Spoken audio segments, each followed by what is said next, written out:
Miss Marple and the Letter Under the Kitchen Tiles. Chapter 1. The garden party's grim discovery. The morning sun gilded the hedgerows of Little Wimbrow with a promise of warmth and conviviality. White lace parasols bobbed over clusters of genteel figures strolling across the manicured lawn before Nethridge House, where Lady Hartwell's annual garden party was in full swing. Delicate strains of a string quartet drifted from beneath the iron gazebo, mingling with the soft hum of polite conversation and the occasional delighted shriek as a passing child chased a wayward butterfly. At the center of it all stood Miss Jane Marple, demurely perched on a wrought iron bench, her knitting basket resting in her lap as she observed the village elite with unassuming interest. Miss Marple had long ago abandoned the bustle of urban life for Little Wimbrow's placid rhythms. Today, she wore her favorite periwinkle frock and a straw hat adorned with pale blue ribbons and innocuous fashion choice that belied the razor-sharp intellect within. Her blue eyes, framed by gentle wrinkles, took note of every twitch of a lip, every falter in a handshake, and every fleeting glance exchanged across the lawn. By 3 o'clock, the party had reached its peak. Mrs. Pennington, the rector's wife, dispensed the slices of Victoria sponge with succulent precision. Colonel Amos regaled a small audience with war anecdotes, and Mr. Clive Ellerton, the portrait artist, mingled amiably, ever on the lookout for a model, though his thirsty gaze lingered a moment too long on Miss Marple's back as she listened attentively to Miss Prudence Blake's recitation of village gossip.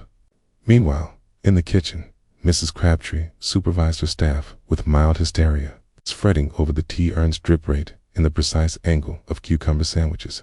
It was at that moment a sharp, muffled gasp shattered the idyll.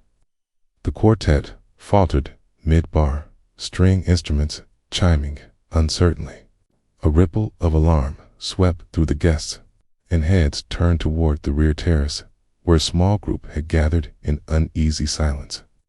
Miss Marple gently laid aside her knitting and rose, smoothing the hem of her skirt.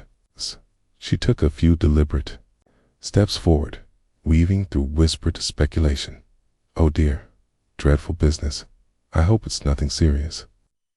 On the whitewashed terrace, half hidden behind a trellis of climbing roses, stood Lady Hartwell herself, her face ashen. Beside her knelt the housemaid, Annie Draper, trembling so violently that one of her clean white cuffs dipped into a puddle of spilled lemonade. Kneeling on the stone floor lay Sir Rupert Aldensley, his hostess's husband, his eyes half closed, a smear of crimson blossoming across his crisp linen shirt. A single letter, its edges damp and curled, lay beside his outstretched handed seal broken, its contents obscured. For a heartbeat, time suspended, the quartet faltered into silence. The guests held their breath, and Miss Marple's keen gaze flicked from the body to the letter and back again. Then chaos erupted. Mrs. Pennington shrieked and clasped her gloved hands at her throat. Colonel Amos shoved his way forward, offering brusque commands. Someone fetched Dr. Haversham at once. Mr. Ellerton tipped his easel aside, his palette clattering to the ground. Miss Blake burst into tears, pressing a trembling handkerchief to her lips. Yet Miss Marple stood serene, her delicate features composed as she bent to examine Sir Rupert's rigid fingers in the single letter. She allowed herself a moment to inhale the mingled scents of rose and spilled lemonade, noting the faintest hint of gin on Sir Rupert's breath, detail incongruous with a mere garden party refreshment. She observed the letter's torn seal. The emblem was that of Coldfellow and Blake, the local solicitors, and she saw the pattern of disturbed dust on the terrace floor, suggesting that someone had hurried to conceal footsteps. But she kept her counsel. To the frantic cause of those around her, "Leave him be. The doctor is on his way." Miss Marple only murmured, "Best not to touch a thing, my dears. Every detail may prove essential." Her voice, soft yet firm, carried easily above the hubbub. A hush fell, and the guest shuffled backward, yielding her a clear view of the scene, from the camera-bright clarity of mid-afternoon to the dimming shadows of early evening. Netheridge House's grand facade bore silent witness to tragedy, as the doctor, anxious, middle-aged man with pince-nez, perched precariously on his nose, knelt at Sir Rupert's side. Miss Marple stepped back. She allowed the police to be summoned and the bereft lady of the house to be led indoors. She watched sympathies ripple through the assembly, some faces contorted in grief, others in thinly veiled suspicion. Miss Marple gathered her knitting and rose to follow Lady Hartwell into the house. Even so, she allowed a final glance back at that solitary letter, its paper gently lifting in the breeze like a tortured soul. Beneath the tea table, a silver sugar tongs lay askew. Near the roses, a broken petal lay on the tile. Small things, she thought. These small things often spoke the loudest, and so, with the village's gentle facade irrevocably cracked by sudden violence, Miss Marple embarked on her quiet, unassuming investigation, already piecing together the human frailties and secret resentments that had led to Sir Rupert Aldensley's untimely end. In the gentle murmur of the departing guests, in the furtive glances exchanged behind gloved hands, she perceived the first threads of a carefully woven tapestry of deceit. Only she, with her unostentatious genius, could untangle them and lay bare the truth. Chapter 2. Whispers in the village. The news of Sir Rupert Aldensley's death spread through Little Wimbrel like a sudden chill wind, carrying hushed conjecture from Netheridge House to the furthest cottages. By early evening, the narrow lanes, in tidy gardens that had earlier basked in sunshine, now felt cloaked in suspicion. At Mrs. Pennington's vicarage, clusters of villagers gathered in genteel clusters on the lawns, their polite conversation laced with uneasy glances and lowered voices. Miss Laura Pennington, the rector's eldest daughter, clasped her parasol as she addressed her companions. "I simply cannot believe a man of Sir Rupert's standing would meet such an end at a garden party," she said, her brow furrowed. "It must have been some accident, ill-timed fall, perhaps." "Accident," scoffed Mr. Giles Hobson, the baker, wiping flour from his hands as though still kneading dough. That crimson stain on his shirt looked far too deliberate for any stumble. In the letter by his side, someone wanted that message delivered precisely. Mrs. Edith Clark, proprietor of the general store, nodded gravely. And the seal was from Coldfellow and Blake. They never sent messages by hand unless it's urgent. I can't help thinking that letter held the key to Sir Rupert's demise. At that very moment, Miss Marple, returning from briefing the local constable, passed through the vicarage gates, her knitting now tucked under her arm. She paused at the edge of the gathering, her eyes gently observing. Rather than join the conversation, she listened attentively to the fragments of gossip that drifted past. "I heard Lady Hartwell looked quite distraught and nearly fainted," whispered Mrs. Clark to Miss Pennington. "Nonsense," countered Mr. Hobson. "Fainting is for the weak." She was far too composed. I dare say she was merely theatrically distraught to divert attention. Their theories tumbled over one another like unwatched teacups. Miss Pennington, eager for display of her own insight, proclaimed, "It's obviously a matter of disgruntled staff, perhaps the housemaid, Annie Draper, who discovered the body." She was trembling so badly that no one could trust her account. Others murmured assent, though a few exchanged doubtful looks. Annie Draper, bless her, was a timid soul with no discernible motive yet. She had hands stained with panic and shoes muddied by the sloping terrace. Already, suspicion bled toward the gentle housemaid. A sudden hush fell as a downforce of steps approached. Mrs. Crabtree, a formidable head cook from Netheridge's kitchens, marched onto the green, her apron still covered in smears of jam and spilled lemonade. She swept a stern gaze across the cluster.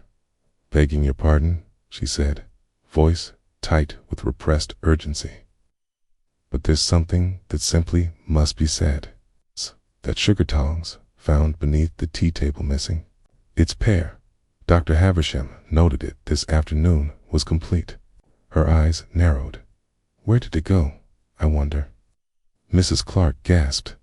You think it might be a clue? Mrs. Crabtree nodded curtly. I do. Someone removed it for reasons I cannot fathom. She turned on her heel, marching back toward Netheridge House, leaving behind a fresh flutter of curiosity. Miss Marple, patient as always, selected her moment. Stepping forward, she greeted the trio. Ah, Mrs. Crabtree, you always pay attention to the minutest detail, okay? And you, Mr. Hobson, your eyes, for exact measurements in your bakes, must sharpen your powers of observation. Mr. Hobson flushed. Well, now you mention it, Miss Marple, but she merely smiled and continued. We must not discount anything. Every person here has seen something, heard something. Yet the truth lies not in the loudest accusations, but in the quietest moments. She rested a kindly hand on Miss Pennington's arm. Why don't you invite us all indoors for some tea? Guess discussions over cake might prove more fruitful than conversations under the dusk sky. The villagers nodded, their eagerness to talk, undiminished and equally relieved to follow a familiar social convention.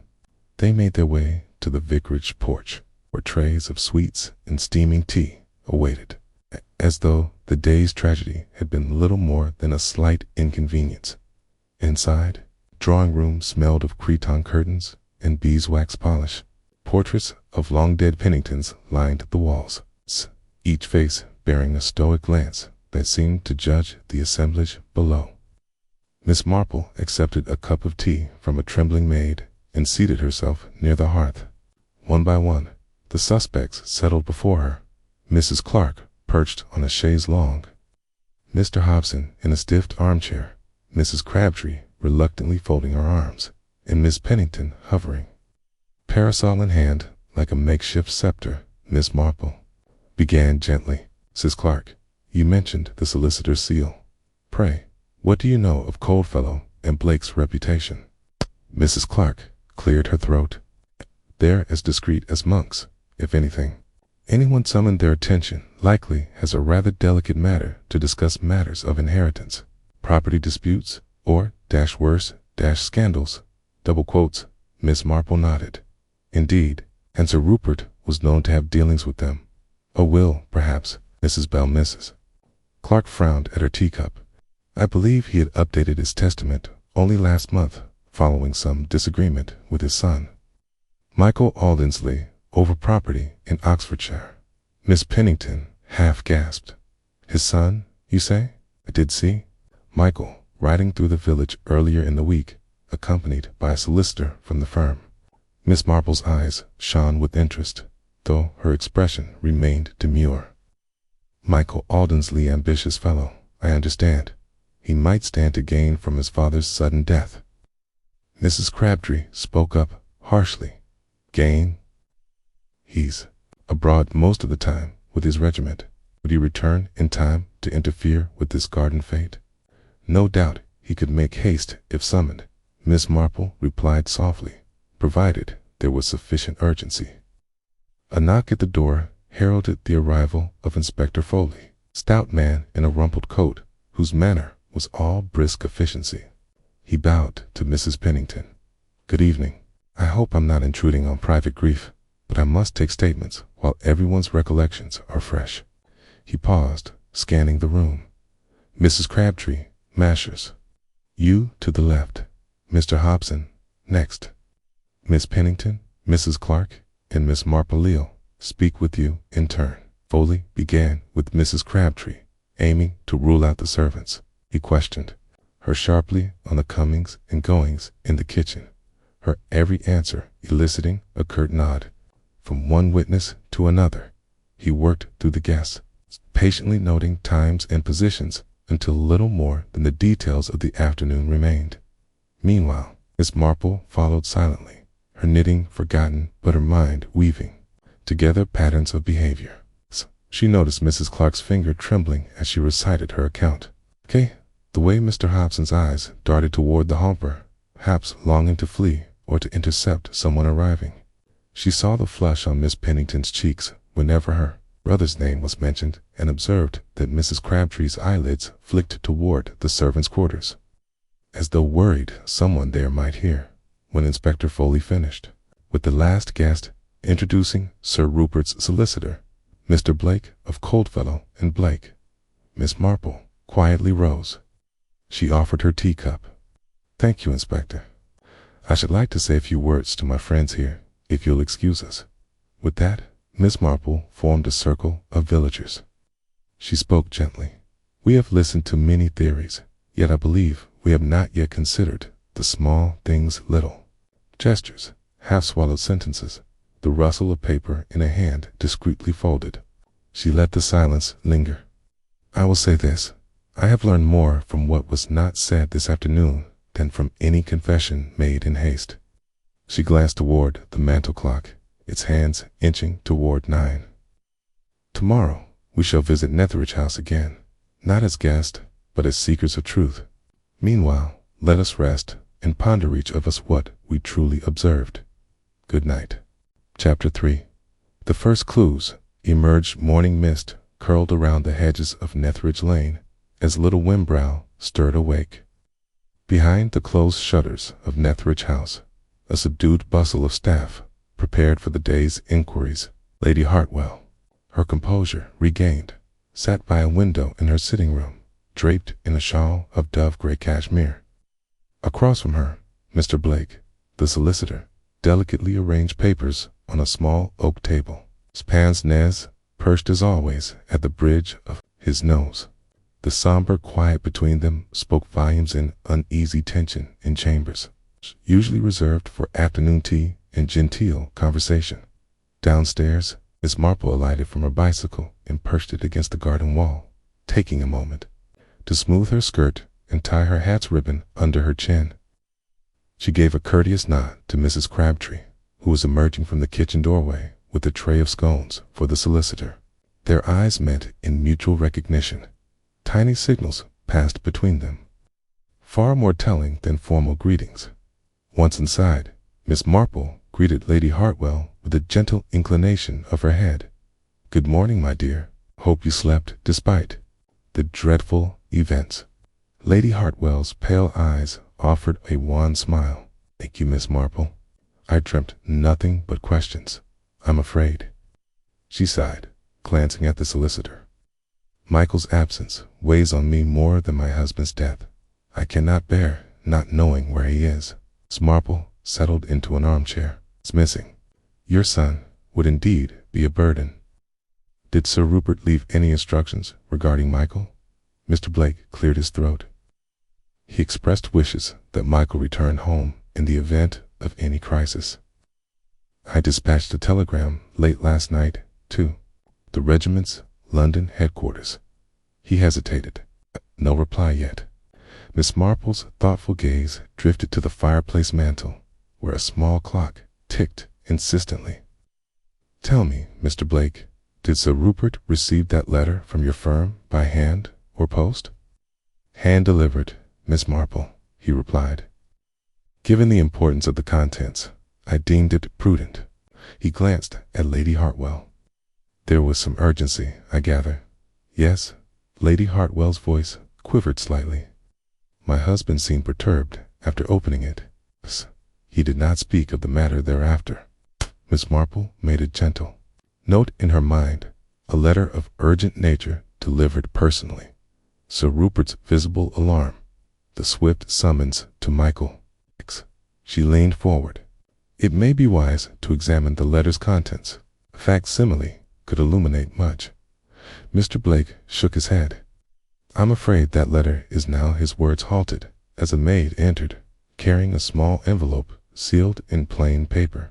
"Mr. Blake," she said breathlessly, "the police returned this from Sir Rupert's person." Mr. Blake took it with trembling fingers. Together with Miss Marple and Lady Hartwell, he lifted the seal. Inside lay a single sheet of notepaper in a precise hand, Meet me by the lavender hedge at dusk. I have proof you cannot ignore. Come alone. Miss Marple's lips curved in a faint line. No signature? Mr. Blake frowned. No signature. But the handwriting matches that on Sir Rupert's correspondence with Michael regarding the Oxfordshire estates. Lady Hartwell gasped. Michael wrote this. But why would he summon his father to a garden party? Miss Marple shook her head. Perhaps he did not. Handwriting can be forged or mimicked by someone who studies it. Mr. Blake's eyes flicked to the mantel clock.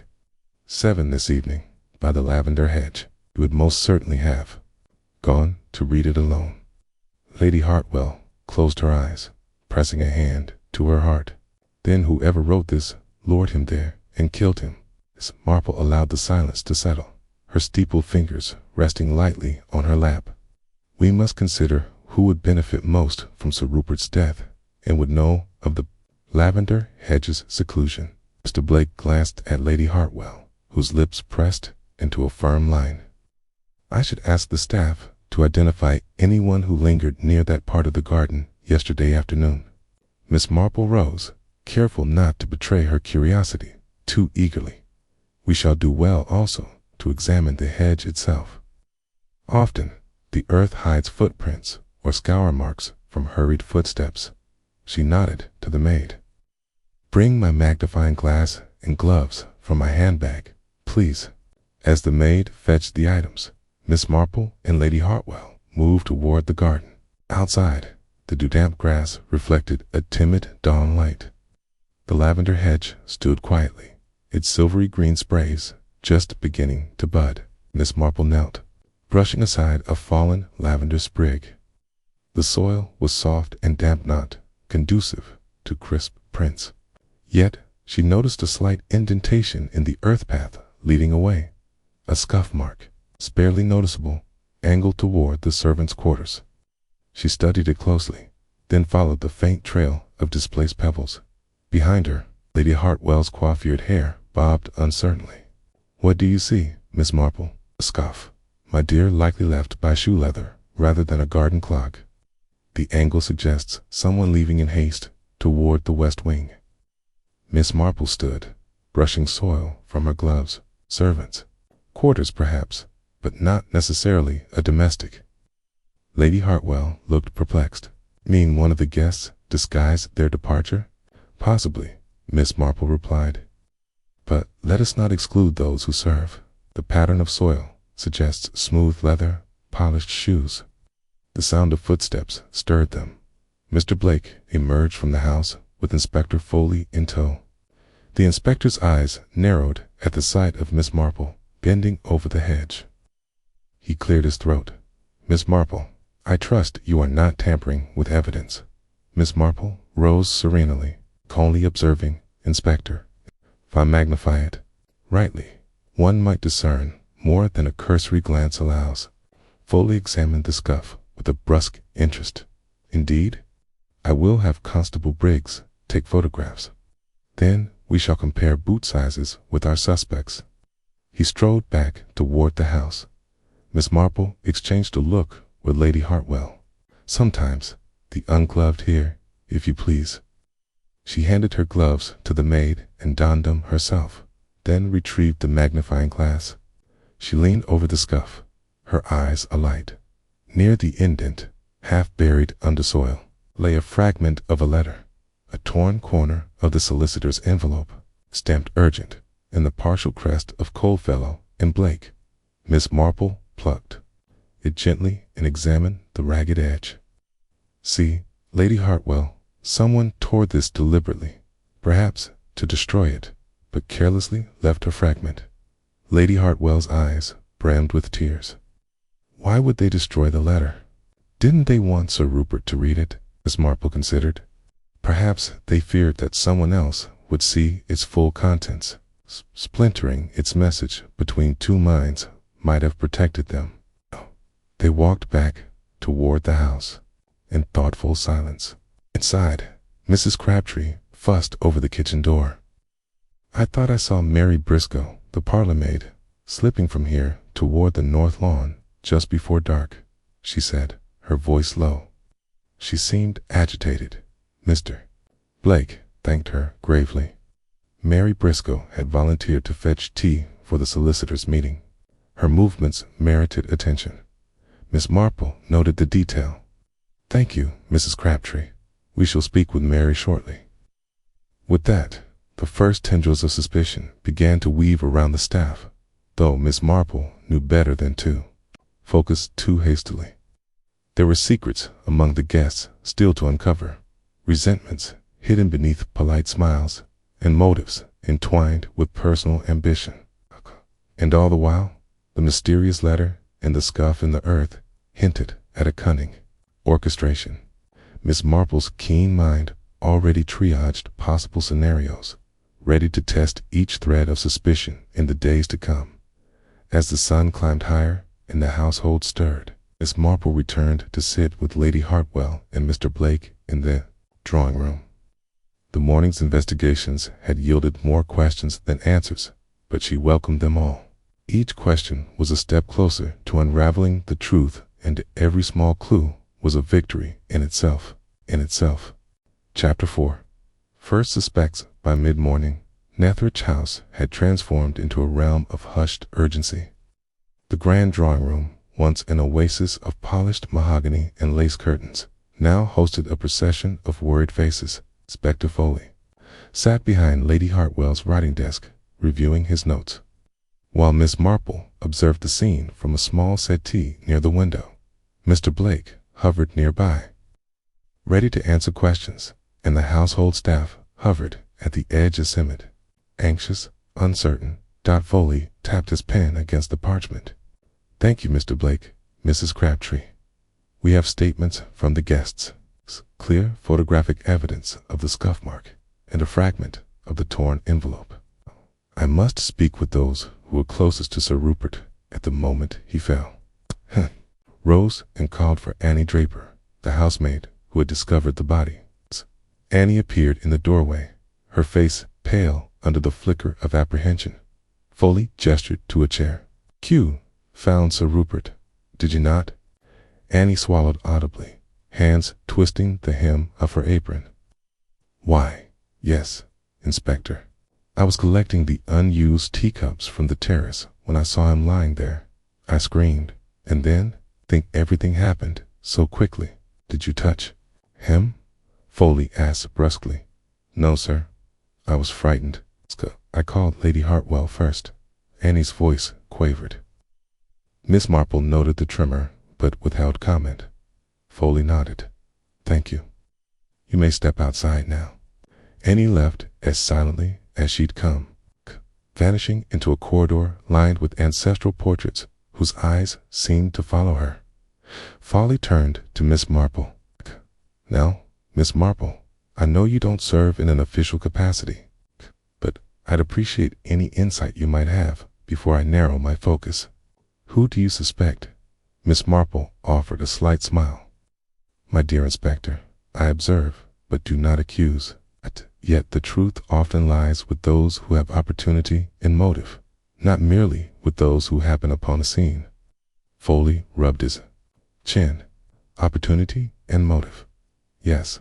Well, from initial inquiries, it seems Michael Aldensley and Mary Briscoe both had reason to see Sir Rupert alone yesterday." At the mention of his son, Lady Hartwell's composure crumbled. She rose, gathering strength. "Michael did return last night after your telegram, Inspector. He arrived in the village sometime after 8. I went to fetch him at the station myself." "Indeed?" Foley's interest sharpened. "And when did you learn of your husband's death?" "In the early hours," she replied. "You sent word once you'd established the facts. Can you confirm Mr. Aldensley's whereabouts between dusk and the time of his father's death?" Foley asked, eyes fixed on Lady Hartwell. "I left the drawing room briefly to speak with Mr. Blake," she said, voice steady now. "I returned to find Sir Rupert as he was. Michael was not present." Miss Marple watched the interplay of gazes. Lady Hartwell's shoulders were squared now. Her answer was precise, practiced, yet her eyes betrayed a flicker of something defensiveness. Perhaps. Foley dismissed Lady Hartwell with a curt nod and beckoned Mary Briscoe, the parlor maid. Mary entered, her crisp uniform immaculate, but her posture stiff, still bracing against invisible scrutiny. "Mary," Foley began, "understand you went to deliver tea from the kitchen to the study, that you passed the lavender hedge shortly before Sir Rupert was found." Mary's lips trembled. "Yes, Inspector. Mrs. Crabtree asked me to fetch fresh cups. I didn't linger. I had heard voices, Sir Rupert's voice, but I saw no one else. No one else." Foley's tone was skeptical, yet Sir Rupert was meant to meet someone by that hedge. Mary's color drained. I didn't know that. I walked past and saw him standing, letter in hand. He looked startled, but made no sound." I thought it best not to interrupt. Miss Marple leaned forward, knitting needles clicking softly. She noted Mary's eyes dart toward the door, perhaps sizing an escape route. Yet the parlor maid returned her gaze. There was fear there, but no guilt. Foley pressed on. "Did you notice anyone else in the vicinity? A gardener? A guest?" Mary shook her head. "No one. Only Sir Rupert. And when I passed again just a minute later, he was on the ground." Foley scribbled vigorously. "Thank you. That will be all."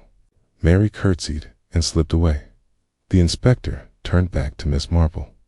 "So we have Michael, who may have returned too late. Mary, who saw him alive and alone. Key, who discovered him. The obvious suspect, then, is someone with both motive and opportunity.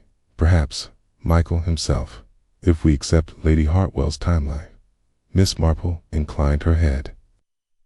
"A logical conclusion, Inspector. Yet we must beware the allure of simplicity. Motive may be clear, but opportunity must be proven." Exhaled. "Opportunity. Yes. Michael's alibi rests solely on his mother's word. I intend to verify the station records." He stood. "Thank you, everyone. I'll be at the station shortly. In the meantime, please remain available." As he departed, Miss Marple's gaze fell upon Mary Briscoe's empty place. She rose and went to the sideboard, where tea and biscuits awaited. Pouring a cup, she reflected on the morning's events. Mary's fears seemed genuine, yet her presence at the hedge just before the murder was notable. Annie, who had no motive, discovered the body, and Michael, who had motive, possibly arrived too late. Mrs. Crabtree re-entered, carrying a tray of freshly baked custard tarts. "Begging pardon, Miss Marple," she said, placing them on a small table, "but I must insist you try one. I baked them this morning, bit of comfort, you know." Miss Marple accepted a tart, but her mind remained on the case. "Thank you, Mrs. Crabtree. They look delightful." She took a careful bite, noting the perfect custard-to-pastry ratio, and let the sweetness soothe her thoughts. Mrs. Crabtree lingered. "I still can't believe it was Lady Hartwell who found that fragment of the envelope. She swore she never entered the garden after that meeting, yet she tends her roses near the lavender hedge each morning." Miss Marple raised an eyebrow. "Indeed," Mrs. Crabtree whispered. "She and Sir Rupert used to tend them together. It was their little morning ritual." Miss Marple made a note. Lady Hartwell's familiarity with the setting. "Thank you, Mrs. Crabtree. That is most helpful." With a curt nod, Mrs. Crabtree left. Miss Marple surveyed the room. Custard tarts on the table, tea steaming in a porcelain pot, petals strewn upon the carpet from the morning's gathering. Each detail, she knew, had a story to tell. Stepping to the window, she watched as a greengrocer's cart rumbled by and children chased hoops in the lane. The tranquility of the village belied the undercurrent of fear and suspicion swirling within Netheridge House. The inspector's suspicions had settled on Michael Aldensley, logical, yet perhaps too obvious. Miss Marple refilled her cup. Tomorrow she would compare station logs, Examined Michael's boots for soil matching the scuff. Again. Questioned the household staff, further especially Mary Briscoe, to learn precisely what she heard. But most importantly, she would observe the interactions between Lady Hartwell and the solicitor. Their shared grief might hide unspoken tensions. In the delicate interplay of guilt and innocence, the first suspect might be the one no one yet considered. Chapter 5. A hidden clue. Late that afternoon, a dull rain began to fall over Little Wimbrow, pattering against the leaded windows of Netheridge House like a soft, insistent reminder of autumn's approach. Inside the kitchen, Mrs. Crabtree bustled between the range and its shelves, preparing a modest supper for the household staff. The steady drip of water from the eaves mixed with the hiss of a tea kettle, lending the room an atmosphere of domestic normalcy that felt almost jarring after the morning's tragedy. Miss Marple entered quietly, tucking her umbrella into a stand by the back door. She greeted the cook with a warm nod. "Good afternoon, Mrs. Crabtree. Might I trouble you for a small cup of tea?" Mrs. Crabtree paused, spatula in hand, and offered a weary smile. "Of course, Miss Marple. Please, come in." The staff could do with a bit of cheer. She bustled toward a side table, laying out 2 cups from a chipped but cherished tea set, while Mrs. Crabtree filled their cups. Miss Marple surveyed the kitchen's worn flagstones. One tile near the coal scuttle appeared slightly raised at one corner. It was so subtle that a casual glance would never notice it, but to Miss Marple's practiced eyes it suggested recent disturbance. She laid aside her tea and knelt to examine it more closely. "Mrs. Crabtree," she called gently, "have you noticed this tile here? It seems ever so slightly out of place." The cook wiped her hands on her apron and stooped to look. "Now you mention it, I did see it earlier this morning, perhaps when I was fetching more coals. I thought I must have kicked it loose by accident and meant to tap it back in." Miss Marple nodded. "Would you mind if I took a closer look?" She slipped on a pair of white gloves from her handbag, then pressed down lightly on the tile's corner. It clicked, and the tile lifted a fraction more, revealing a narrow cavity beneath. With Mrs. Crabtree's assistance, Miss Marple lifted the tile fully. Beneath lay a folded scrap of paper, its edges damp from the kitchen's chill. Carefully, she retrieved it and unfolded the note. "I know what you did on the terrace. Meet me here before sunset, or all will be revealed." The handwriting was shaky, unlike the precise script of the solicitor's letter. Miss Marple's heart quickened. "My dear Mrs. Crabtree, might I borrow a pair of scissors?" The cook fetched them promptly. Miss Marple cut away the blotched corner of the note, preserving the words. She examined the paper's texture. Coarse, like the stationery used by the garden staff, not by the solicitor's office. Mrs. Crabtree watched her expression, a mixture of curiosity and dread. "Whoever wrote this must have slipped it here for Sir Rupert, or perhaps for another whom they feared," Miss Marple mused. "Either way, it points to someone with intimate knowledge of the house and the kitchen." Mrs. Crabtree's eyes narrowed. "Only the staff and our parlor maids move freely in here, but I cannot think of any one of them who would threaten Sir Rupert." Miss Marple pocketed the note, her mind racing through possibilities. "Thank you, my dear. This is most revealing." She stood and poured 2 cups of tea, handing one to Mrs. Crabtree. "Let us go to the drawing room. I should like to compare this note with our other fragments." As they passed through the servants' corridors, the faint aroma of stew and fresh bread mingled with the scent of damp earth carried in on their shoes. The hush of suppressed fear lingered like a shadow in every corner in the drawing room. Mr. Blake and Inspector Foley were deep in discussion over the torn envelope's photograph. When Miss Marple entered, Foley looked up with guarded interest. "I have something you might wish to see," she said, retrieving the note from her muff. She laid it beside the larger fragment on the card table. This was hidden beneath a loose tile in the kitchen. Inspector Foley frowned. "Another message. We already have one mysterious letter fragment." Miss Marple gestured. "Compare this handwriting with the solicitor's." See how these letters are erratic, their spacing uneven. This is not Mr. Blake's script, nor does it match the fragment found by the lavender hedge. We have at least 2 correspondences, one official, one threatening, and perhaps a third we have yet to uncover. Lady Hartwell, seated by the window, leaned forward. Do you think Sir Rupert received more than one letter that afternoon? Quite possibly, Miss Marple replied. The first delivered by hand warned him of some pressing matter. The second this once seems to come from someone who feared exposure. That person must be both bold enough to threaten him and clever enough to conceal it here, where he might find it. Mr. Blake tapped the tabletop thoughtfully. It's a kitchen. Of all places, it is a space of service, not privacy. Yet Sir Rupert did enjoy his midday brandy at the servants' table when the guests had cleared away. Miss Marple's eyes brightened. Precisely. He might have slipped away for a moment of solitude, and this individual ambushed him there.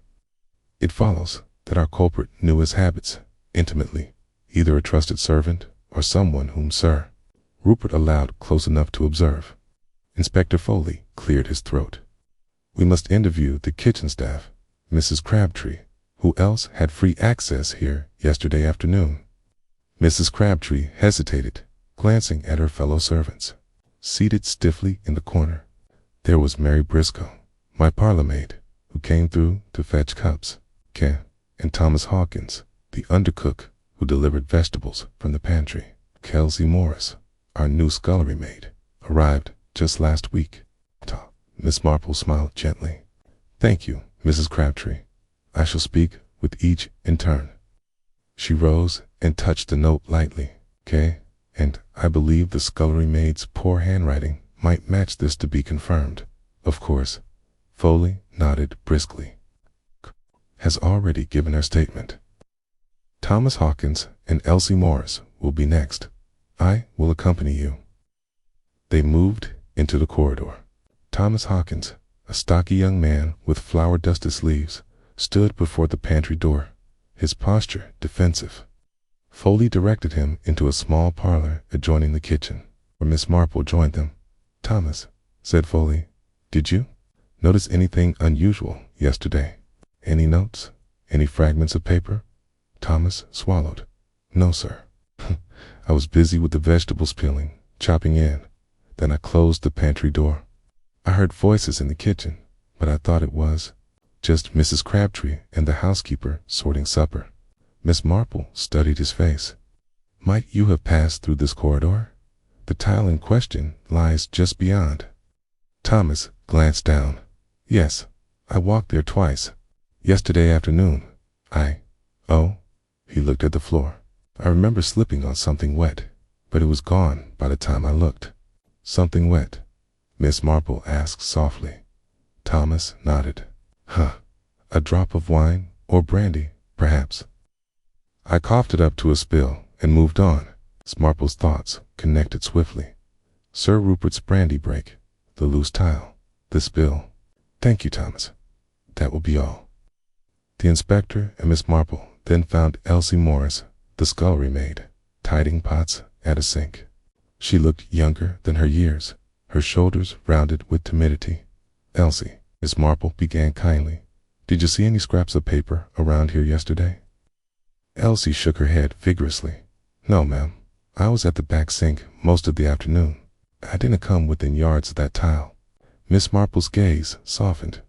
Thank you, dear. You may go. Elsie hurried away, relief in her step. Back in the drawing room, Foley noted Miss Marple's thoughtful silence. So we have 2 potential suspects among the staff, Mary and perhaps Elsie, though her alibi seems firm. And Thomas, whose corridor passage suggests he might have disturbed the tile. Miss Marple sipped her tea. Remember, Inspector, opportunity alone does not prove guilt. But this note hidden, unknown, reveals that Sir Rupert was under threat, not only publicly, but privately. And the private threat came from someone close at hand. Lady Hartwell's eyes glistened. Who, then, would risk such a thing? And For what purpose? Miss Marple set down her cup. A lot, my dear. We shall discover soon enough. But our hidden clue has done more than unearth a threat. It has narrowed our field considerably. Now, we must watch and listen for the next misstep, the next slip of the tongue, and follow wherever they lead, ever they lead. Chapter 6. Confrontations and Secret Slate. Afternoon light filtered through the lace curtains of the drawing room, casting delicate patterns on the Persian carpet as Miss Marple summoned the household in a few key villagers for a non-scheduled gathering. Lady Hartwell, pale of cheek but resolute, sat beside her solicitor, Mr. Blake, while Mrs. Pennington, Mr. Hobson, and Mrs. Clark took uneasy seats opposite the hearth. The kitchen staff, Mrs. Crabtree, Thomas Hawkins, Kay, and Mary Briscoe, respectfully along the walls, each with eyes lowered or darting about. Kay, the tension in the room crackled like static before a storm.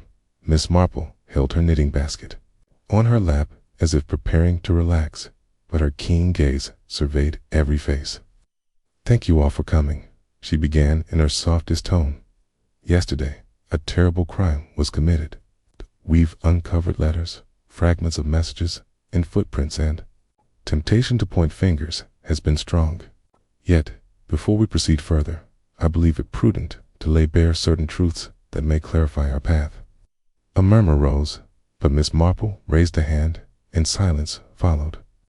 "First, Mrs. Clark, you mentioned a disagreement between Sir Rupert and his son over the Oxfordshire estate. Pray, tell us more about that dispute." Mrs. Clark cleared her throat. "Sir Rupert wished to sell the property to finance a charitable endowment. Michael resisted, claiming it was a family heirloom.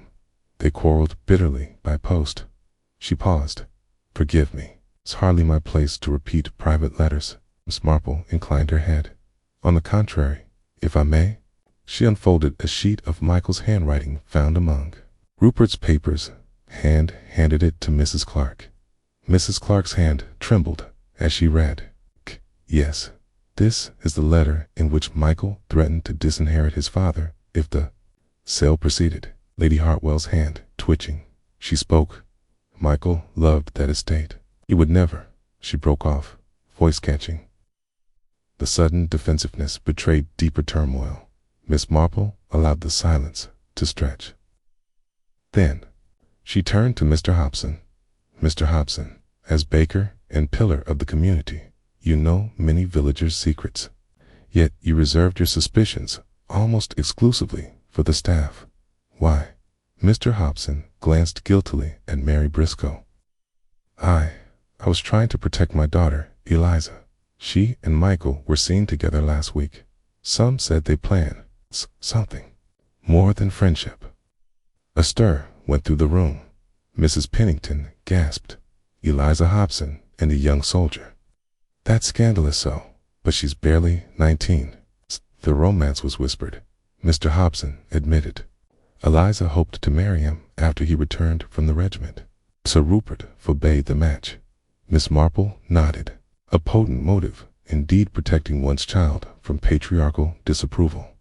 She glanced at Lady Hartwell, who pressed her lips together. "Lady Hartwell, did you intervene in that matter?" Lady Hartwell drew a slow breath. "I asked him to end the affair. Liza is a sweet girl, but I could not have her ruin my son's prospects by eloping."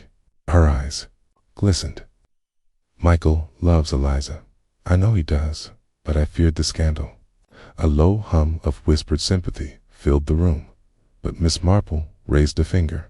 "Scandal, inheritance, threats, it seems nearly everyone had cause for resentment. Now, Mrs. Crabtree, you keep the kitchen. Yet Sir Rupert often sought solitude. There, did you ever witness any unusual meeting?" Mrs. Crabtree stepped forward, apron still faintly stained. "Yes, Miss Marple. 3 days before the party, I saw Sir Rupert speaking with the footman, James Larkin, beyond the pantry door. They whispered earnestly, so quietly I could not hear their words, but Sir Rupert looked uneasy." Miss Marple's eyes flicked to Thomas Hawkins. Thomas, were you aware of any tension between them? Thomas swallowed. James was in debt gambling, I hear. Sir Rupert lent him money, but warned him to stop. I thought they argued about that. A murmur of recognition passed among the staff. Foley, taking notes, looked up. We shall interview James immediately. He subtly signaled a constable to fetch the footman.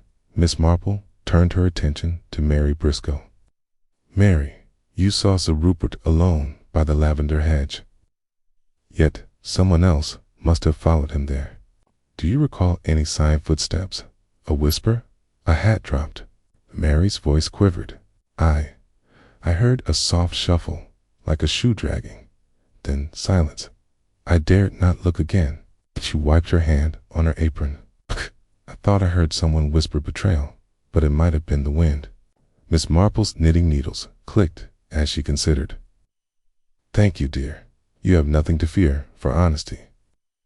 Just then, James Larkin, the footman, appeared, cheeks flushed, hat in hand. Foley stood. James, you requested to speak with me. James glanced at Miss Marple, then swallowed. Sir Rupert called me aside the day before the party. Hay said he knew I had gambled away money, and he intended to inform Lady Hartwell if I did not repay him by the 15th. I begged mercy, but he said he must be firm. Mrs. Clark clutched her hands. So he threatened you, Mr. Larkin? James nodded. I feared I would lose my place, here my home. Miss Marple leaned forward. Did you see the letter? Mr. Blake delivered. Did you know of that? James shook his head. No, Miss Marple. Inspector Foley tapped his pen. Thomas, did you know of James' debt? Thomas's face paled. I heard in the kitchen rumor from the cook. Mrs. Crabtree's eyes narrowed.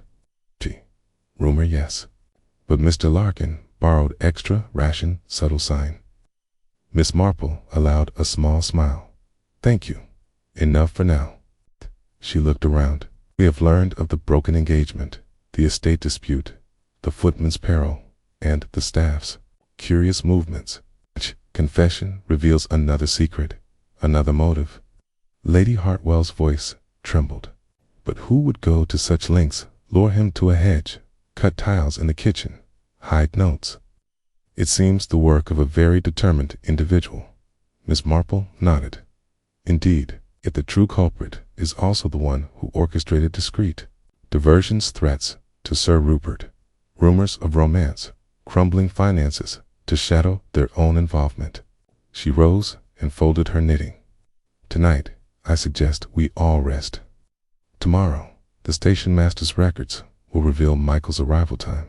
Mr. Blake's correspondence may show more. And Mary, Thomas, James, and perhaps even Eliza will all be interviewed in detail. We must follow every thread. A soft knock at the door heralded the constable returning. Foley dismissed the servants. The staff filed away. Miss Marple turned to the villagers. Remember, appearances deceive. The loudest voices often conceal the quietest plots. Sleep well, and may the morrow bring clarity. One by one, the conspirators in waiting departed, each carrying a burden of guilt or fear. Only Miss Marple remained by the hearth, her knitting untouched, her mind alight with new connections. The web of secrets had grown denser, but so had the lines leading to the truth. In the hush of the drawing room, as thunder rumbled faintly, in the distance, she whispered to herself, soon, my friends, soon your secrets will be laid bare, laid bare. Chapter 7. Another twisted, crisp dawn mist clung to the village green as Netheridge House awoke to startling news. Inspector Foley, hat in hand and coat still damp from the early drizzle, strode into the drawing room where Miss Marple and a small retinue of uneasy souls had gathered. Lady Hartwell, her sea-water blue gown still edged with last night's tear stains, rose at his entrance. Mr. Blake hovered by the mantelpiece. Pince Nez perched on his nose, and Mrs. Pennington clutched her prayer book with white-knuckled hands. Forgive the early hour, Foley said, voice taut with urgency. But this matter demands immediate attention. He removed a folded telegram from his breast pocket. I've received word from Coldfellow in Blake's London office. Their offices were burgled last night. Stunned silence fell. Mr. Blake's hand trembled as he took the telegram. With gloved fingers, he unfolded it, reading, forced entry, safe, compromised, testamentary documents missing, awaiting your return. Thompson, managing partner. Mrs. Clark gasped. The will. Sir Rupert's updated will was kept there. Miss Marple's keen eyes narrowed. Indeed, and if the will is missing, someone stands to benefit greatly from its absence. Foley nodded grimly. Moreover, local constables report muddy footprints leading from a rear window size and tread matching the scuff mark found on the terrace. We have reason to believe the same individual who lured Sir Rupert to his death then broke into the solicitor's office to remove incriminating documents.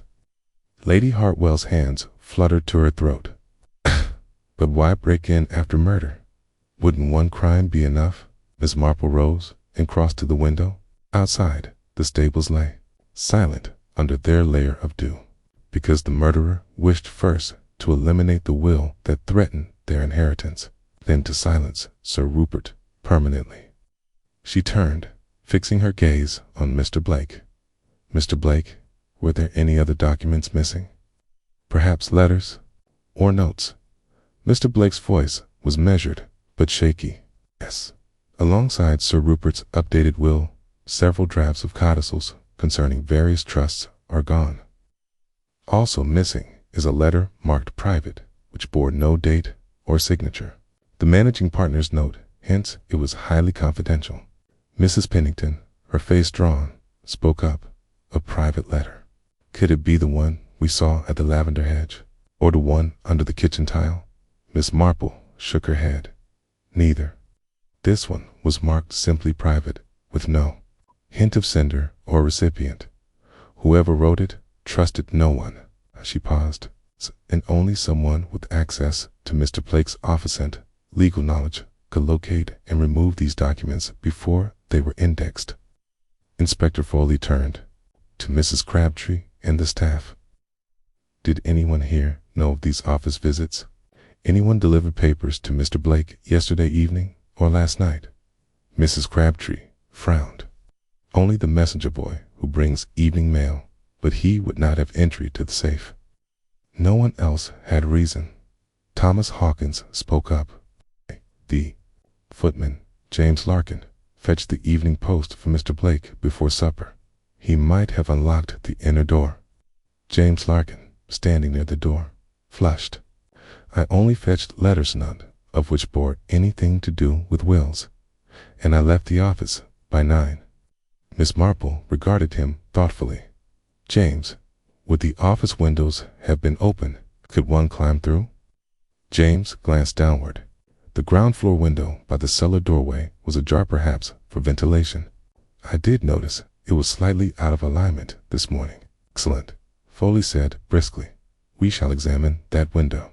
Meanwhile, Miss Marple, you suggested the same tread on both scenes. You must confirm whether the burglar and the murderer share a boot. Miss Marple nodded. Yes, but note this. The water in yesterday's drizzle would obscure distinct prints, yet the scuff on the terrace was crisp. The burglar's prints, found near the solicitor's, may be muddier, but the pattern should match. Mr. Blake's voice rose in sudden panic. My dear Mr. Foley, if the private letter is missing, my reputation, our firm's reputation, will suffer irreparable harm. I implore you, find it at once. Miss Marple placed a comforting hand on his arm. Rest assured, Mr. Blake, we shall. Once the inspector and a pair of constables departed to investigate the office, a tense hush fell over the drawing room. Miss Marple collected her knitting basket and rose. I propose we reconvene at the solicitor's office after lunch. Your presence may be required. Lady Hartwell and perhaps our staff here who had access. Lady Hartwell's composure returned. Of course, Anything to recover my husband's intentions. As the company dispersed for a frugal breakfast of toast and tea, Miss Pennington lingered. Miss Marple, forgive my forwardness, but could this theft implicate Lady Hartwell? After all, she stood to gain from a lost will. Miss Marple smiled gently. Ah, my dear, suspicion is ever a two-edged sword.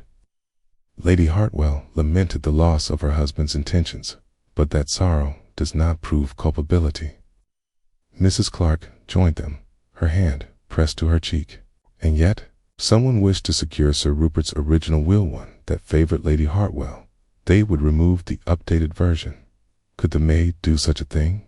Miss Marple considered. Only if she knew where to find it and had means to reach it. This was not an act of desperation, but of calculation.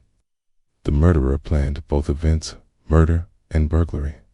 Through the window, a figure passed, Mary Briscoe, clutching her apron's hem as she hurried toward the stables. With a nod to Mrs. Clark, Miss Marple set down her knitting. I shall join her, she said.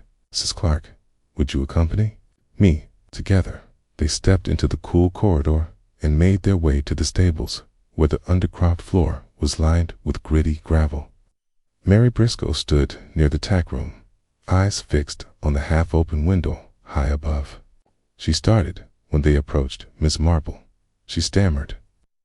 I heard a noise here after midnight, shattering glass, I think. I dared not look, but I thought I heard footsteps on the gravel. Miss Marple knelt by the porch, examining the ground. Its footprints, molded in last night's rain, flattened but present. Using her knitting needle to shift some gravel, she revealed the outline of a heavy tread. See here, broad, perhaps a size 9 boot. And the sole has a distinctive diamond pattern. Mary's pale face crumpled. It couldn't have been me. I was in my quarters, asleep. Miss Marple rose, brushing gravel from her gloves. Of course not, my dear. Yet the pattern matches what we found on the terrace. The murderer and burglar share both motive and footgear. Mrs. Clark's breath caught. A staff member, then, servant who lingers after hours. Miss Marple's gaze drifted to the tack racks, or someone posing as one. Note the tracks lead toward the kitchen door as well. The tile disturbance was perhaps staged to distract us. She paused. I believe the next crime will emerge where we least expect, and the true culprit will attempt to silence someone who knows too much. They returned to the house, the twist of the burglary echoing in their minds. In the hush before Foley's return, Miss Marple contemplated the expanding web of deception. A forged letter, a lurking threat in the kitchen, and now a calculated theft. Each strand tethered to someone adept at both duplicity and local knowledge. Tomorrow, she would test their alibis, confront them with timelines, watch for the flinch that betrays guilt as the first pale sunbeam pierced the drawing-room window. Miss Marple whispered to the empty hearth. Soon, my friends, the trap will be set, and you shall find yourselves ensnared by your own designs. Chapter 8. Miss Marple's final test that evening. Netheridge House seemed to hold its breath. Lanterns glowed in the corridors as servants exchanged furtive glances, and the great drawing-room doors remained closed against curious onlookers. Inside, Inspector Foley, Mr. Blake, and Lady Hartwell gathered around a small table strewn with maps of the grounds, photographs of footprints, and the fragments of torn letters. Miss Marple entered with her usual quiet dignity, cradling her knitting basket as though it contained nothing more alarming than wool and needles. Good evening, she said softly. I trust you have made progress. Foley looked up, worry creasing his forehead. Some, but I remain perplexed. We have confirmed Michael Aldensley arrived in Little Wimbrell by 8:15 p.m. He lodged at the inn until morning, verified by the landlady's testimony. That rules him out as our murderer and burglar. But it also means someone else had both motive and means. Lady Hartwell pressed her gloved hands together. Then, who? Miss Marple allowed a gentle smile. Hey, patience. My dear, we must test our suspects one by one under circumstances that reveal hidden truths. I propose we hold a small supper here tonight and engage everyone in a subtle exercise and observation game. Mr. Blake raised an eyebrow. An exercise? Yes, Miss Marple replied. I would like each person to recount their movements yesterday, but in the presence of others. Truth often emerges when one believes themselves unobserved, or conversely, when they fear every ear is listening. 8. Inspector Foley nodded slowly. A group interview. I like it. The staff and villagers were summoned. Mrs. Crabtree, Thomas, Hawkins, Mary Briscoe, James Larkin, Mrs. Clark, Mr. Hobson, and Miss Pennington. They stood in a semicircle as Miss Marple arranged teacups and small plates of sandwiches on the table. Warm light from a brass lamp cast long shadows across anxious faces. I thank you all for participating, Miss Marple began. Let us begin with a simple question. Where were you at precisely 4:30 p.m. yesterday, just before Sir Rupert left the garden party? One by one they answered. Mrs. Crabtree, in the kitchen, tasting the soup. I recall because I wanted the seasoning just right for supper. Her voice was steady, though her knuckles whitened around her teacup. Thomas Hawkins, I was in the pantry, arranging the vegetables for dinner service. I heard a faint cry from the terrace, but thought it was Miss Draper at first. Mary Briscoe, I was cleaning the drawing room side table. Dusting, I heard the string quartet falter, but was too engrossed to leave. James Larkin, I was polishing boots in the servants' hall. I stepped outside for air, heard Lady Hartwell calling, then returned inside. Mrs. Clark, I was chatting with Lady Hartwell on the terrace. I think around then. We discussed Sir Rupert's generosity. Mr. Hobson, I fetched more bread, rolls from my cart, which I'd left near the kitchen entrance. Miss Pennington, I was pacing by the rose arbor, waiting for fresh cake to be served. Miss Marple listened, nodding gently. Then she asked, and at 5 p.m., when Lady Hartwell left the terrace with Mr. Blake, where were you? They repeated their locations. Mrs. Crabtree returned to the kitchen. Thomas claimed he was in the cellar, checking coal levels. Mary said she was refilling the teapot. James said he fetched ice from the larder.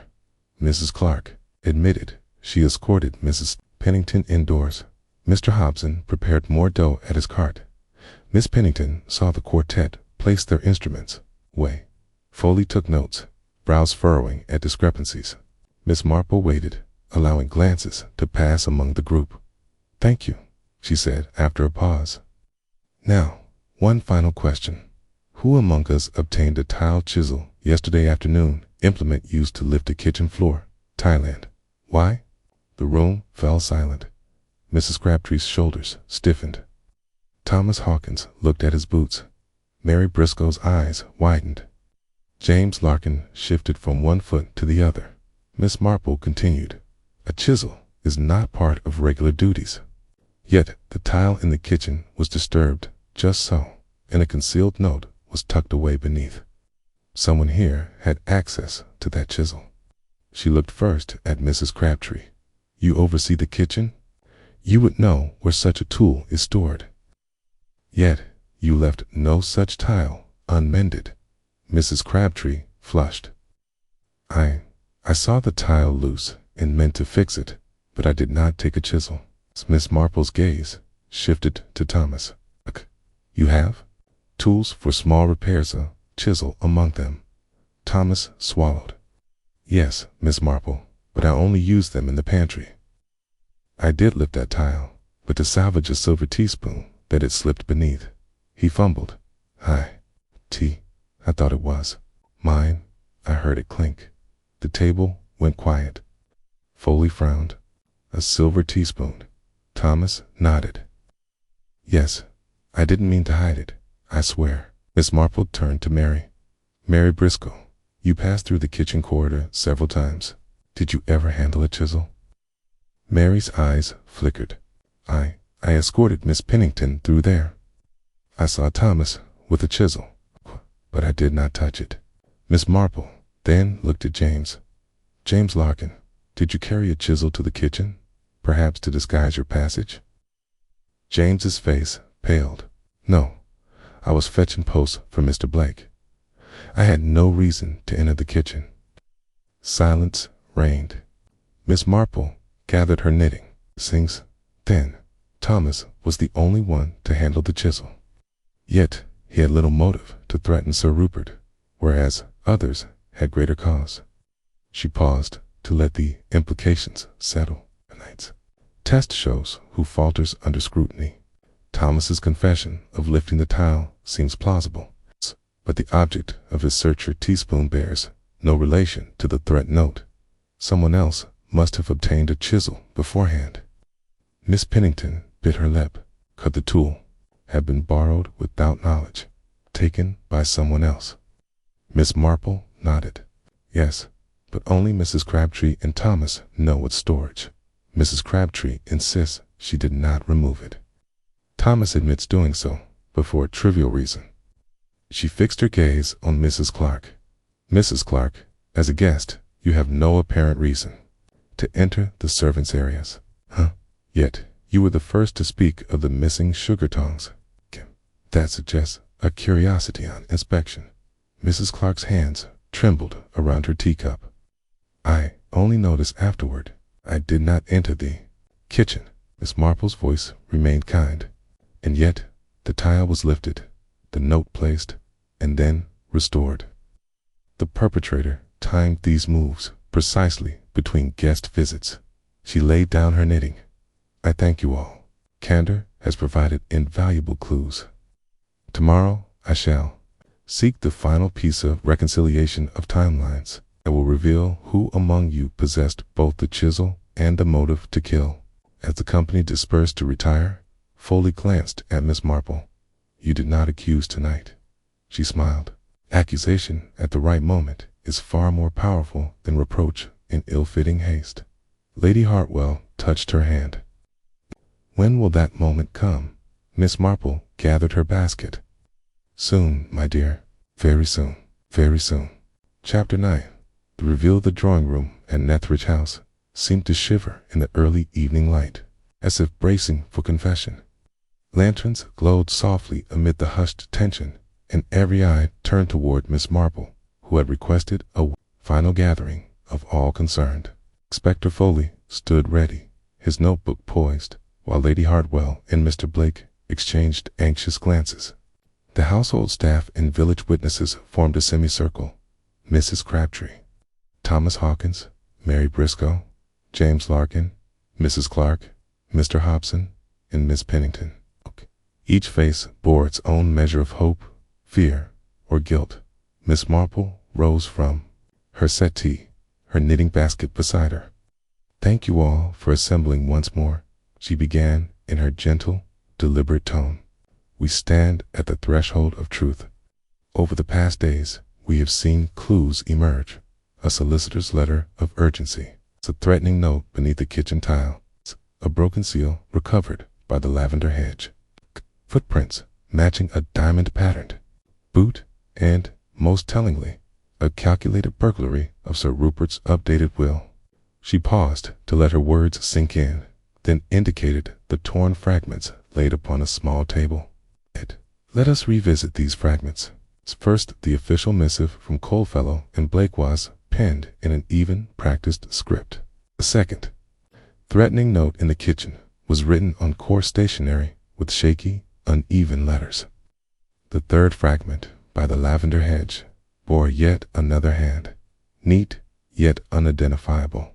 Only one person here handled all three terrains, the terrace, the kitchen, and the stables. Her calm gaze swept the assembly. Now, the footprints. We found a scuff on the terrace grass in the afternoon sun, and muddier tracks by the solicitor's window. Both of the same diamond-trad boot, size 9. I observed that the soil near the lavender hedge was darker, as if soaked, while the ground floor window near the stables showed muddier prints pressed deeply into the gravel. Miss Marple lifted a small photograph from the table and held it aloft. Notice the solitary ridge in the tread, the hallmark of a certain gardening boot. James Larkin, you wore precisely such boots when you collected mail from the larder and grounds. All eyes turned to James, whose jaw tightened. That proves nothing, he muttered. Miss Marple's eyes remained steady, yet timing and motive. A line. You feared Sir Rupert's discovery of your gambling debts. He menaced to inform Lady Hartwell if he did not repay by the 15th, just 2 days before the garden party.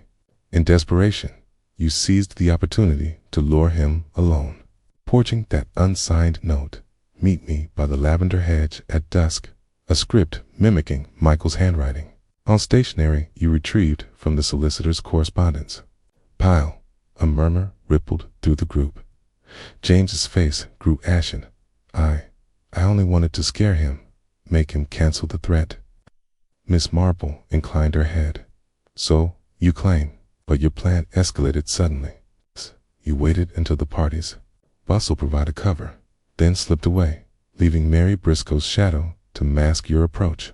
When Sir Rupert drew you close under the parlor's roses, you struck him perhaps with the heavy gardening shears you borrowed under false pretenses that afternoon. Inspector Foley's pen scratched urgently.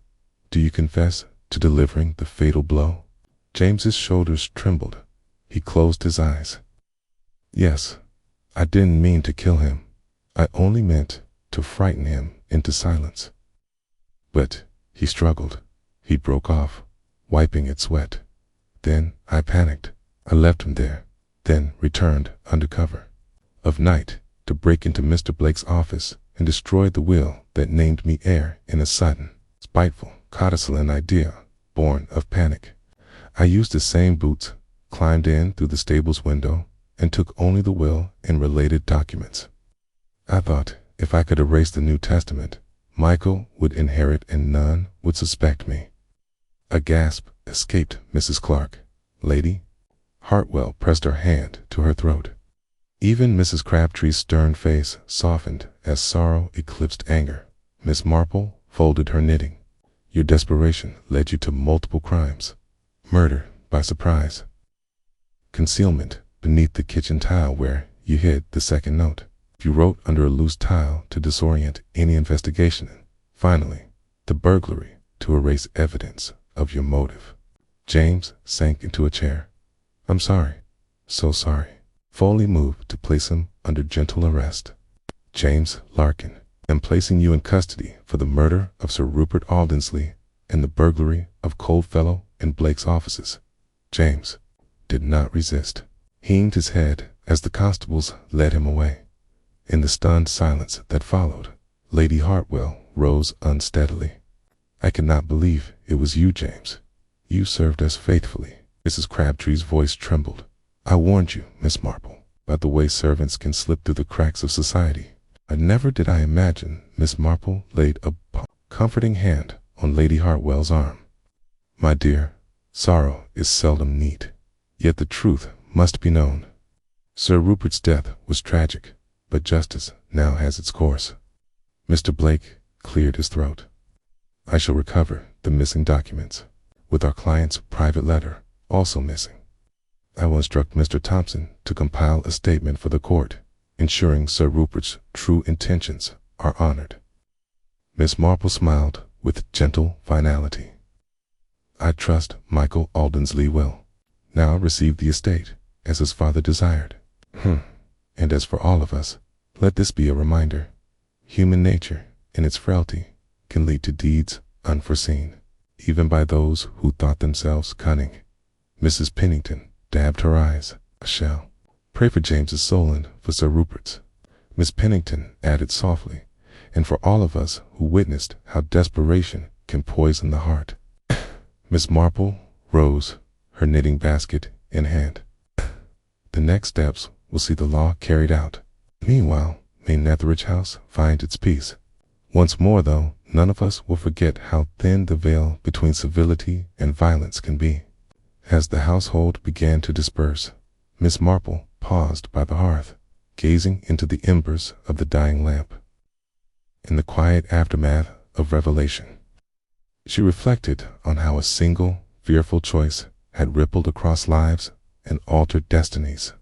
But in the comforting logic of truth, she found solace, that justice, though delayed by deceit, had at last been served. Chapter 10. Aftermath. Fortnight later, little Wimbrel was stirring back to its customary rhythm. The hedgerows along Netheridge Lane held pale buds of early winter holly, and the crisp air carried both promise and a lingering chill of remembrance. At the heart of the village, Netheridge House had closed its gates to casual visitors, allowing Lady Hartwell to mourn in private while preparations were made for the formal inquest, the settlement of Sir Rupert's affairs. Miss Marple arrived. One morning, her bicycle propped against the garden wall as she stepped across the dew-fresh lawn. The house, though quieter, seemed to welcome her presence, steady, observant friend amid uncertainty. She carried a small parcel of fresh biscuits from Mrs. Crabtree, her customary tribute to kindness. Inside, she found the cook by the hearth, the kitchen restored to its busy order. "Good morning, Mrs. Crabtree," Miss Marple said, offering the biscuits. "I thought you might enjoy these after all your troubles." Mrs. Crabtree accepted them with a soft smile. "Thank you, my dear. It has been a demanding fortnight, but one grows stronger in adversity." Miss Marple nodded. "Indeed. And how fares your staff now that the inquiries are complete?" The cook glanced toward the pantry door. "They're settling back into routine." Thomas returned to his pantries, ever the helpful lad. Mary Briscoe resumed her duties with poise. Even James's absentee, quiet whole, but necessary for justice. Marple's eyes softened at the mention of James. He faced the consequences of his choices. "I hope, in time, the villagers will forgive him his panic-driven crime." Mrs. Crabtree sighed. "Smarty speak with sympathy. They remember him kind enough until desperation overcame him." Miss Marple inclined her head. "Expiration is a powerful catalyst. Now, shall we see Lady Hartwell? I believe she received news from her son." They crossed the marbled hall, its portraits hanging uncharacteristically solemn in the winter light. At the top of the grand staircase, they paused by the portrait of Sir Rupert Treagle, an imposing, yet softened by melancholy in his painted gaze. Miss Marple laid a gentle hand on the frame. Poor man, he never imagined trust betrayed so close to home. Mrs. Crabtree remained silent, tears flickering in her eyes. He had warmth beneath that austerity, cared for this house and its people. In the drawing room, Lady Hartwell received them. Seated by the bowed window where fine curtains framed a view of the frost-rimmed gardens. Beside her, Michael Audenslee stood tall, soldierly, yet visibly drawn and shaken. His uniform replaced by civilian attire for his first return home. Miss Pennington sat nearby, offering gentle comfort. Miss Marple, Lady Hartwell greeted, voice soft. "Thank you for coming." "Good morning, both of you," Miss Marple replied, choosing a chair where she could observe without intruding. "I understand you received word of the inquest's findings." Michael bowed his head respectfully. "Yes, ma'am. The coroner's jury returned a verdict of manslaughter rather than murder, given Mr. Larkin's state of mind. Yet they acknowledged the gravity of his actions." Lady Hartwell's eyes glistened. "I shall pray for James's soul, but I confess relief that my family name need not endure a verdict of premeditated murder." Miss Marple offered a small smile. "Justice takes many forms, and mercy its own. Now, with Sir Rupert's will recovered, the Oxfordshire estate passes as he intended to you. Michael and provisions are in place for Lady Hartwell's security, and 4 charitable endowments in Sir Rupert's name." Kala exhaled in relief. "I will honor my father's wishes. I plan to visit the estate soon and address the tenants, ensure that everything proceeds smoothly." Miss Marple's gaze drifted to Lady Hartwell. "And you, my dear, how do you intend to spend the coming months?" Lady Hartwell pressed her gloves together. "I shall oversee Sir Rupert's charities, and perhaps begin a small hospice for retired gardeners something he often spoke of, and I shall find solace in the church's works. Miss Pennington, recovering her composure, ventured softly. The village will welcome Lady Hartwell's return to community life. It will soothe many wounded hearts. Miss Marple inclined her head. Indeed, in time, these walls may know laughter again. Michael turned to his mother and bowed. May I accompany you on your rounds, mother? She placed a hand on his arm. Yes, Michael. Together. Miss Marple rose, knitting basket in hand. I will leave you to your plans. But before I go, may I offer one last observation? Lady Hartwell and Michael both inclined toward her, attentive. When violence shatters a community, fear lingers like a shadow long after the event. But by facing truth, extending mercy, and upholding justice, one can restore light to those shadows. It is the kindness in small acts, the ready cup of tea, the borrowed bicycle for a friend that rebuilds trust. Lady Hartwell's eyes misted. Thank you, Miss Marple. Your wisdom guides us gently, but firmly. Miss Marple tucked her knitting basket beneath her arm. It is my greatest pleasure. And should you ever need a discreet ear, you know my doorstep is always open. She offered her hand to Michael, who took it respectfully. Outside, the winter sun broke through low clouds, illuminating the frosted lawn. Miss Marple paused at her bicycle, gazing back at Netheridge House. Behind its tall windows, a family was united once more, and the community's wounds began to heal. She lifted her hat in farewell, a quiet benediction on her lips, as she pedaled. Away down the lane, the scent of holly and distant wood smoke enveloped her. In the gentle rhythm of her journey home, she reflected that human nature, though frail and often led astray, possessed an enduring capacity for redemption. And in every closed case lay the promise of new beginnings.